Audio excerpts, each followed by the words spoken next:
Goddamn, she in a mood.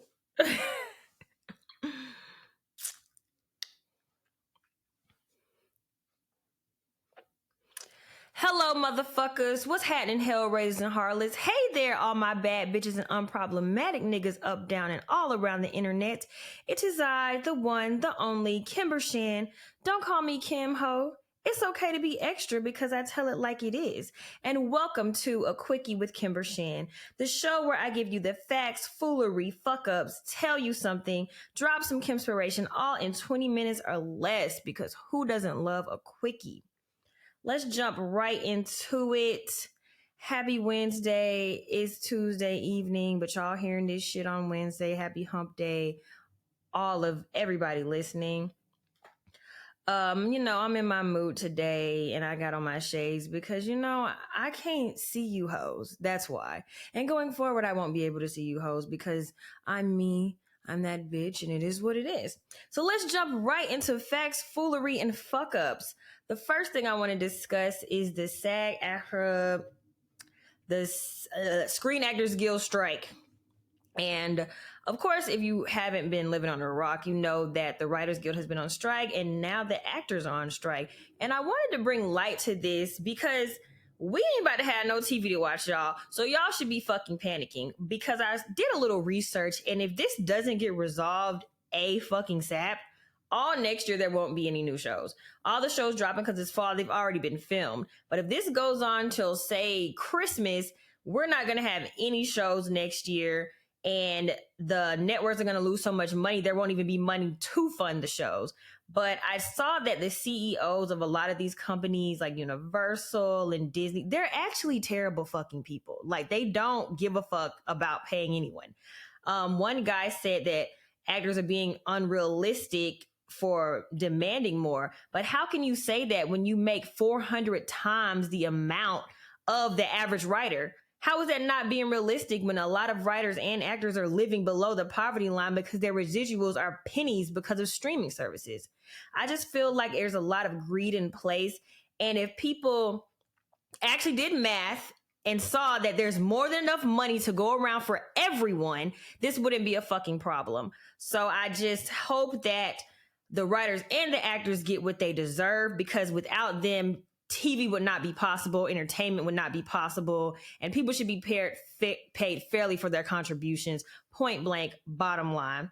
So I'm all for it. I support all the writers and actors out there striking. You guys deserve to be paid, and fuck the studios, fuck the capitalists, fuck the feds, all of that. So moving on to my next story, Carlee Russell, the young lady out of Alabama that went missing for about 48 hours, and she miraculously popped up at her parents' house. I'm so grateful that she was found safe. When I first saw this story circulating, I was really nervous because most of the time when you hear these types of stories, a woman going missing, it ends so terribly and tragically. Like, I've seen enough stories, watched enough TV to know how stuff like this usually ends. But I'm so grateful that that young lady is still alive.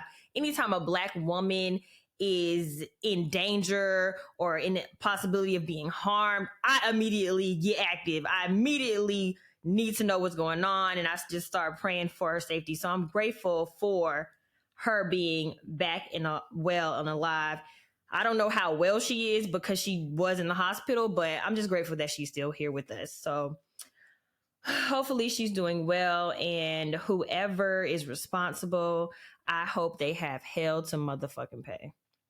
I did hear a lot of people saying that they think it's a hoax and all this other crazy shit.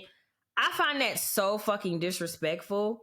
Just because she isn't ready to come forth and explain to y'all her story, she doesn't owe you any fucking explanation, especially if she was just in a traumatizing situation. Why the fuck would she want to immediately come out and start talking to news outlets and y'all raggedy motherfuckers? Absolutely not. That white woman that was kidnapped, what's her name? Elizabeth Smart. That bitch didn't say shit until 20 years after she was fucking kidnapped. So why the fuck do you feel like you're entitled to get Carlee Russell's story? Why? You don't deserve that. If anything, you should be praying and being grateful that she's here and uplifting her and giving her the space she needs to heal instead of making it seem like a black woman is lying. I fucking hate the way society does black women, even black women that have been endangered. Fuck all of y'all, honestly, truly. My next story is Shakari Richardson is back with a motherfucking vengeance. She's been running niggas down and winning a lot. And I don't really see it that much being talked about in the media. I'm not sure why. Maybe it's because it's not Olympic time yet. But I just felt like she needed to be uplifted because I really hate the way the situation went down with her. She's a young lady, and I don't feel like anyone should be reprimanded for smoking weed, especially because it's not a performance-inducing drug. If anything, weed slow me the fuck down. So the fact that she won and she was running niggas the fuck down after she had been smoking is fucking phenomenal in my opinion, because weed makes you slow. That bitch has been sprinting and dashing on y'all niggas. So I hope that she continues to win, and I hope that she gets everything that she deserves, because I hate the way that y'all did her. I don't respect it at all. And once again, this is another black woman popping her shit, but the world seems to turn their fucking back as soon as they get a fucking chance. And I'm not with none of that, not on my watch. Another story, speaking of another black girl that motherfuckers turned their back on, Jordyn Woods and Kylie Jenner were spotted having dinner, so I guess they're reunited. And I'm not sure if it's a reunion that feels so good. The world, not even the world, the Kardashian family and obviously a lot of their fans pretty much threw every negative thing they could in that girl's way. And I love the way that the black community gathered around her and protected her and uplifted her, and how Jada Pinkett Smith uplifted her and allowed her to come on her platform and let her voice be heard, because I don't feel like, I know how niggas operate. Everybody has seen how Tristan Thompson operates. So if you for a second believe that nigga wouldn't try it, you're sick. Because I know how niggas get down. And any opportunity they will have to try it, they'll motherfucking try it. Especially a nigga like that. A nigga that can get any bitch that he wants. You don't think he's gonna fucking try it?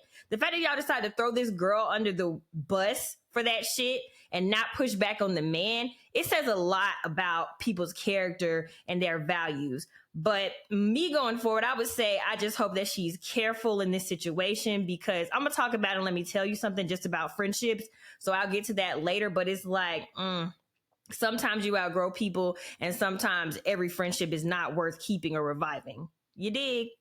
My last story, and probably the most fucking important, but it's crazy how the news cycle works. Like, stuff will be hot for one day, people will be talking about it, and then the next second, nobody really gives a fuck. But it might be because the person in question is a nigga that nobody gives a fuck about. DDG, Halle Bailey, our Little Mermaid, her nigga, he's a fucking bum. Okay, I don't really know shit about him, but I heard this song that he made about her, and I was disgusted and appalled. And it's time to get that nigga up out of here. Let's wrap this shit the fuck up. I'm not gonna go into any specifics because I don't want to give that nigga any more attention than I already am. But in the song, he says that. Matter of fact, let me find the exact words, because child, Okay, so in the song, he says that he's going to tweet something to ruin it, meaning ruin Halle's moments, meaning ruin Halle's attention, and possibly ruining things towards her career and her image. And pause. That man is a motherfucking hater. Any man that wants to harm you, whether it's your career, whether it's your financial situation, your image, physical harm, obviously emotional harm. This man put in a song that he wants to ruin you. Why the fuck would you be with that type of terrible menace to fucking society? He said he wants to ruin you. And if that doesn't scream, I'm an insecure bitch ass nigga because my bitch is better than me and will always be better than me, I don't know what is. I feel like it's disrespectful to put their business out there in the front. It's disrespectful to call somebody out that just is held with such esteem and grace and class, like all things positive. There is nothing, not one negative thing you could say about Halle Bailey, except this bum ass nigga that she's with. Throw that nigga in the trash, Halle, because he is not worth it. He's trying to tear you down.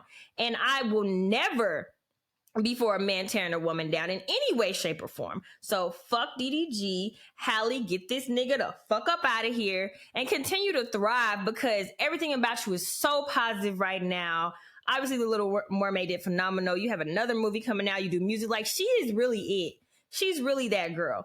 And like, you know, Beyonce's her mentor. Like, I really stand behind her. And the fact that this man is hating on her and saying all these ridiculous things and causing so much negativity in her direction, it fucking disgusts me. So fuck him. Honestly, it's a lot of fuck shit going on. The collective energy right now in entertainment is fuckery. So hopefully some positive stories come out by the time I come back with the next episode on Thursday. So let's move on to Let Me Tell You Something, the segment where I tell you what the fuck is on my mind. So the whole Jordyn Woods and Kylie Jenner reunion got me thinking about friendships a lot. And it made me start thinking about friendships that don't seem right. I've, fallen out with my fair share of friends that I was once close to, but there's always a common denominator in a lot of these falling outs I have with people. And I noticed the common denominator is I never fully trusted them. And if I can't trust you, I can't be friends with you. Point blank, bottom line. Like, the perfect example is friends that throw underhanded comments at you, or criticism that you didn't ask for, or just saying things that are shady that just came out of nowhere. And to me, it comes off a lot of times. It's one thing if you joke. I joke with people all the time. Like, I honestly would never be malicious towards someone that I call a friend. So it's a difference between joking and being funny and actually saying underhanded things. And I take underhanded comments as a form of disrespect. And if you don't respect me, we're not going to be able to be friends. If you don't respect me, I don't trust you, so I can't be your fucking friend. And a lot of times, people that I have fallen out with, there was this undertone of disrespect and resentment, because you can be friends with somebody and they could literally secretly fucking hate you the entire friendship. It's sick as fuck, but it happens all the time. Think about how niggas are with bitches that they really hate and they're jealous of. The nigga I just talked about, DDG, like, he's jealous of his bitch. And the same thing goes for friendships. There are people in your life that not necessarily are planning on your downfall, but they damn sure not hoping the best for you. And if somebody like that is in your life, they don't need to be your friend. It's okay to move on from a friendship. Some people can't go where you're going, and some people aren't willing to grow at all. Like, I think about the situation with Jordyn and Kylie. A lot of people are saying that, oh, they've been friends since childhood. It's special because they were friends for so long. But that doesn't mean a goddamn thing, because people grow up and people change. And just because you were friends in childhood doesn't mean that you're compatible now. There are motherfuckers that I hung out with when I was 21 that I would not give the time of day today as a grown-ass woman, because I've grew and I've changed and we're just not compatible anymore. So I say all that to say it's okay to examine your friendships with people and see if they have a space in your life. Because I'll say it 100 times. I have never fallen out with somebody in a friendship and it didn't benefit me. If anything, it brought me peace, because this person was draining me in some way, shape, or form, or their negativity was draining me, or their undermined comments, like I said, like, it was always something there that I just couldn't quite put my hands on. But once they were out of my life, I didn't feel like that anymore. So I don't regret, like, sometimes shit hits the fan. So I don't regret falling out with anybody that I've fallen out with, to be honest. So that is what I wanted to say for Let Me Tell You Something. If they do not respect you and you can't trust them, why the fuck are they your friend? Moving on to Kimspiration. And my Kimspiration for today is, don't let a motherfucker that's small make you feel small. And that doesn't mean that I think I'm better than anybody. You should think you're better than anybody. You should think you're the best, obviously. But if somebody is trying to pull you down or drag you down to their lowly level, fuck them. Get rid of them. Don't listen to them. Don't take heed to their words, because they're trying to make you small. And in this world, you should be as big as your spirit wants you to be. Don't let a motherfucker that's small make you feel small. And that wraps up today's episode. Thank you so much for listening. Follow me at the Kimber Shan Show. Follow the podcast at A Quickie Pod. Stay tuned because I'm going to keep this shit rolling and going. You know, I just had to get myself together a little bit, but we back and we live and we own it and we ready. Okay. So don't forget my 3 principles. Love yourself, respect yourself, and accept yourself. Bye.